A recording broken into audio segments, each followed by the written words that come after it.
Ontem teve uma entrevista desastrosa do CEO do Santos, o Pedro Martins. Foi um desastre. Um desastre. Ele jogou no ventilador. Entendeu? Saudosismo vai matar o Santos. Sabe o que aconteceu? Os craques da antiga estão absolutamente indignados com isso. Pepe, Clodoaldo, Mengalvio, Serginho Chulapa, João Paulo, Juari, tá todo mundo indignado com isso. O que ele falou? Que o Santos está vivendo no passado? Ele falou o seguinte, aí ele veio com... Era uma frase típica de para-choque de caminhão. Como é que é? Ter orgulho do passado é uma coisa, saudosismo é outra. O que isso quer dizer? Nada, cabe no para-choque. Cabe no cara para-choque. Mas aí algumas pessoas se deixam impressionar por isso. Bom, a entrevista dele foi absolutamente desastrosa. Porque ele criou uma crise no momento que tudo que o Santos não precisa é de uma crise. O Santos está na zona do rebaixamento, tem um ponto conquistado em 9, não tem técnico, tá? E ele vai lá e dá uma entrevista dizendo que o Santos parou no tempo, que do jeito que isso explica muito do rebaixamento do Santos, que o saudosismo vai matar o Santos. Falou um monte de coisa. Pô, ele é CEO do Santos, gente. Ele é CEO do Santos. Pô, chama o Marcelo Teixeira na sala dele, fecha a porta e fala tudo isso pra ele lá. Se o Marcelo for pra ele, escuta, eu discordo tudo de você, pede as contas e vai embora. E depois dá uma entrevista coletiva, se for o caso. Agora, ele fala tudo isso, por quê? Porque ele não queria a demissão do Caixinha. Foi voto vencido. Embora não tenha dito, tudo indica que foi voto vencido na reunião. E aí criança de 32 anos, que deve andar de fralda ainda, foi lá e dá uma declaração dessa, todo mimadinho. Ai, porque o saudosismo. Ai, catracas institucionais. Catracas não, travas. Catraca é outra coisa. Que eu li agora há pouco da catraca ali. Travas institucionais. Ah, isso e aquilo. Por quê? Porque ele tá pé da vida com o status quo do Santos, ou seja, com o Marcelo Teixeira e com as pessoas. É assim que funciona lá. Tá errado algumas coisas? Sim, está. Precisa melhorar? Sim, precisa. Agora, ele só fez isso porque ele foi voto vencido, que ele queria que o Caixinha ficasse. E todo mimadinho, melindroso, que é um garoto de 32 anos, não tem. Ele tem 32 anos de idade, gente. Olha o cargo que esse cara ocupa dentro do Santos, pô. Tenha santa paciência. Esse cara tem experiência. E outra coisa, esse cara só está no Santos porque ele foi empurrado goela abaixo pelo Reinaldo Carneiro Bastos, que é presidente da Federação Paulista de Futebol. Ah, é? É. O Reinaldo que empurrou ele lá pro Santos. Todo mundo sabe disso. Todo mundo, não estou contando nenhuma novidade aqui. O santista sabe disso. Por quê? Porque o Santos é um time, financeiramente, capenga. Não tem dinheiro. O que ele faz? Antecipa cotas. Então, o Reinaldo Carneiro Bastos me falou uma vez, lá no lançamento do Pacaembu, da camisa amarela lá no Santos. Amarela. Conversei lá com ele. E ele falou, falei, ô presidente, o Rueda antecipou a cota do ano passado, procede isso, porque o Marcelo Teixeira estava falando. Eu vou perguntar para o presidente, quero confirmar. Uhum. Ele falou assim, olha, antecipou, mas não tudo, porque nós não permitimos. A gente permite, no máximo, 65%. Ele falou para mim, o Reinaldo Carneiro Bastos falou para mim, ok, como o Santos está numa pindaíba danada, não por causa do Marcelo Teixeira, mas principalmente por outras administrações e dele também, que passou pelo Santos anteriormente, ele vai lá no Reinaldo Carneiro Bastos e fala assim, escuta, 65% não dá, velho. Eu preciso da cota integral. Senão eu tô ferrado. Então vamos fazer o seguinte. Vamos, vem cá, deixa eu pensar um negócio aqui. Tem um menino, uma criança, chamado Pedro Martins. É filho do Edinho, prefeito de Araraquara. Gosto muito deles, tá? Muito deles. Vamos fazer o seguinte, eu te libero a cota integral. Eu tô supondo, hein? Tô supondo, uma conversa nesse nível. E você leva o menino. Porque o Pedro Martins está no Santos por causa do Reinaldo Carneiro Bastos. Entendeu? No primeiro momento, o Marcelo Teixeira até ficou entusiasmado com o Pedro Martins. Eu, conversando com ele, eu falei assim, senhor, mano, você não faz ideia, o cara é bom demais. Meu. Mas eu não sei o que aconteceu no meio do caminho. Não é que eu não sei o que aconteceu no meio do caminho. Ele vai lá, contrata o Pedro Martins, a pedido do Marcelo Teixeira, e ele também gostava do cara. Mas só que o Marcelo Teixeira, muito mais experiente do que ele, percebeu, em determinado momento da trajetória, que com o Pedro Caixinha não dava mais.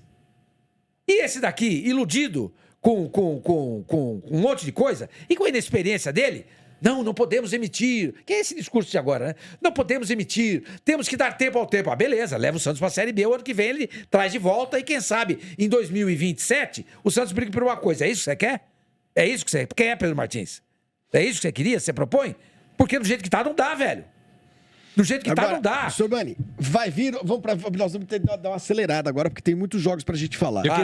Eu queeria dar uma cutucada. Cutuque. Não vem me cutucar, não. Ninguém me cutuca, não. Não vem com essa história de cutucar, eu não. No bom sentido, eu queria dar uma cutucada em você. Vai. Não vai machucar. Enquanto isso, põe os campinhos do Atlético, do Santos do Atlético pra gente ganhar. Eu tenho uma pergunta pro Sr. Mani.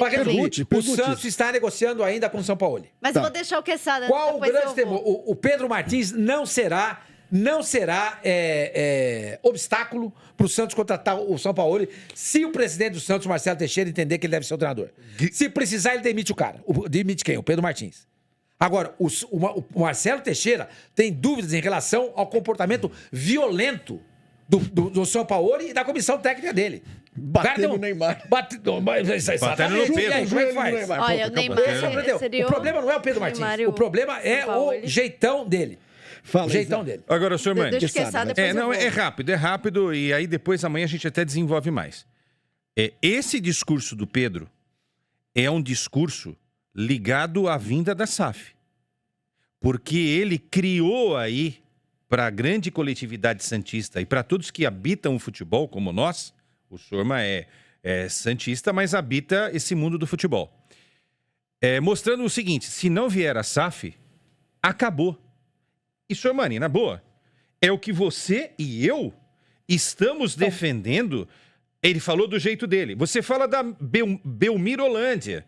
E o Santos... E ninguém está pagando a história do Santos aqui. O Santos é o maior time de todos os tempos e encerrou. Se você não concorda, pode trocar de canal. Está encerrado o assunto, não tem discussão.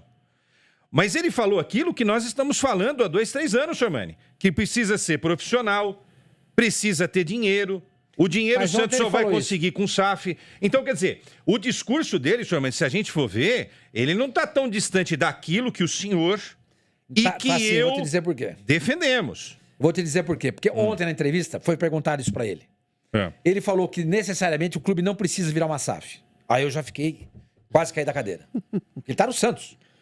O que precisa é de boa gestão. Beleza. Boa gestão com só pouco com dinheiro. Não, você pode ter uma boa gestão. Por exemplo, eu acho que o Palmeiras tem uma boa gestão. Mas o Palmeiras é outra história. E o Flamengo também. Tem uma boa gestão. Ponto. E não são SAFs. Não são SAFs.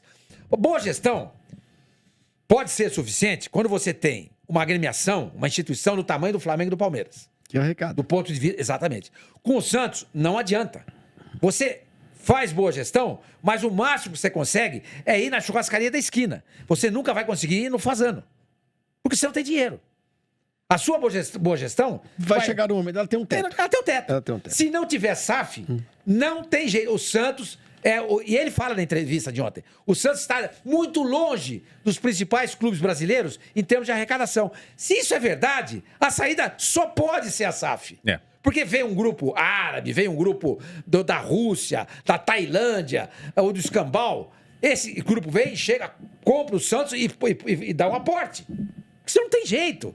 Mas ele falou ontem na entrevista que não precisa ser uma SAF. Para não bater de frente, provavelmente, com o conselho. Mas depois de tudo que ele falou lá ontem, pô. Mas pra gente entrar nos jogos, ele falou sobre reconstrução, né? Sobre esse processo de reconstrução do Santos. Que é verdade, o Santos está passando por um processo de reconstrução. O Santos está caído. E precisa de um treinador que acredite no projeto que é entregado a ele. E aí eu fico pensando, hoje... O que o Santos oferece, qual é esse treinador que acredita nesse projeto de reconstrução? Para mim, por exemplo, o Tite negar, né, segundo informações que a gente tem, não é minha, segundo informações que a gente tem, o Tite negar o Santos, o Dorival negar o Santos, agora, teoricamente, o São Paulo negar o Santos. O que está sendo oferecido para esses treinadores? É uma boa pergunta. Sabe por quê? Porque o Santos tem um elenco, para mim, muito bom. Você acha muito bom? Eu acho. De verdade, você acha muito bom? Eu acho. O elenco? Eu acho. Falta pro Santos, lateral direito, não tem. Aí cabe ao treinador, por exemplo, ter ideia assim, escuta, eu vou improvisar o Tassiano nessa posição. Eu vou improvisar, eu vou passar o Escobar da esquerda pra direita. O São Paulo faz isso. Entendeu? O São Paulo é meio maluco pra fazer isso mesmo. Entendeu? Então, falta o zagueiro. mas Qual o que eu- reserva? Mas o que eu fiquei Porque o sabendo. Lampérez, Desculpa, o que eu fiquei sabendo para não perder isso daí. Que o Sampaoli já mapeou o elenco e quer contratação. E quer uma porrada de jogadores. Essa é outra coisa que pega. O Santos não vai fazer Não isso. tem dinheiro. Aí não adianta. Aí Se não tem fosse jeito. uma SAF, teria dinheiro.